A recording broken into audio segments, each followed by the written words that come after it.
So I had done 3 years in primary one before last year. I had really enjoyed being in primary one, but I think I would have taught in what you would have called a very traditional primary one way. So I had lots of rotations, lots of activities, lots of tasks.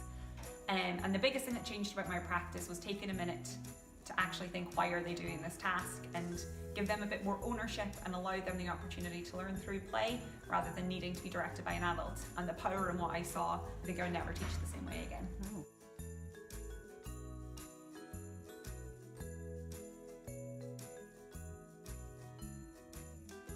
The thing that hit me the most is when it came time to teach phonics. I think any primary one teacher could talk about teaching phonics for years, but it's a very systematic way I would have gone about it. I would have started a sound on a particular date and would have done a sound a week up until a certain point, but actually taking the time to assess whether they were ready to hear sounds and realizing that there was a huge group of children within that that needed more time of clapping, more time of singing, more time of rhyming, and in a traditional setting I just wouldn't have had the chance to find that out. So it was actually getting proper assessment information that I could use and having the opportunity to do something with it.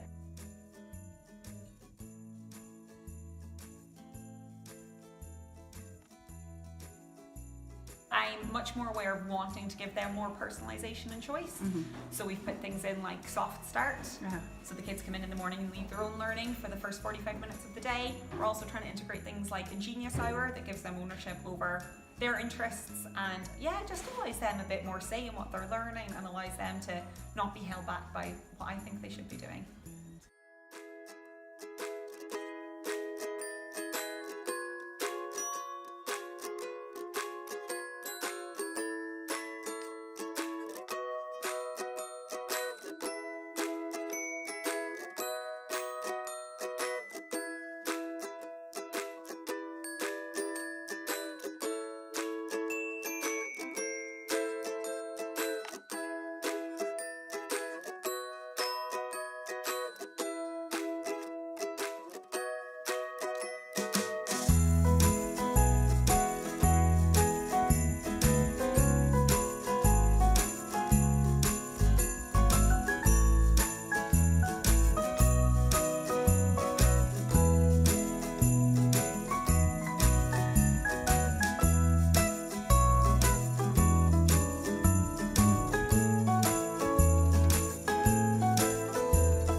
My name's Louise and I teach drama here at Canal View Primary School, and had the privilege of working with last year's primary ones who were learning in their play-based approach. When they came into a large space that we use for drama, amazingly they just came and they sat down ready to learn, focused, sitting still and able to listen. Their imaginations were intense. It was extremely amount of characters, of ideas, of stories that we played, we had fun, but they had a lot of respect for each other in that space as well, along with being able to just go and talk to a partner and share ideas and then share them with the group, which took our drama to some fantastic places that we'd never been to before. It's been amazing, and we build on it all the time, and the opportunity to work again is very, very exciting. I'm really excited about this approach because from a speech therapy perspective, we always start from a place of play and joint attention and following that child's lead, following that child's joy, and using those as the foundations to getting amazing back and forth interactions, and using that as the foundation to develop expressive and receptive language.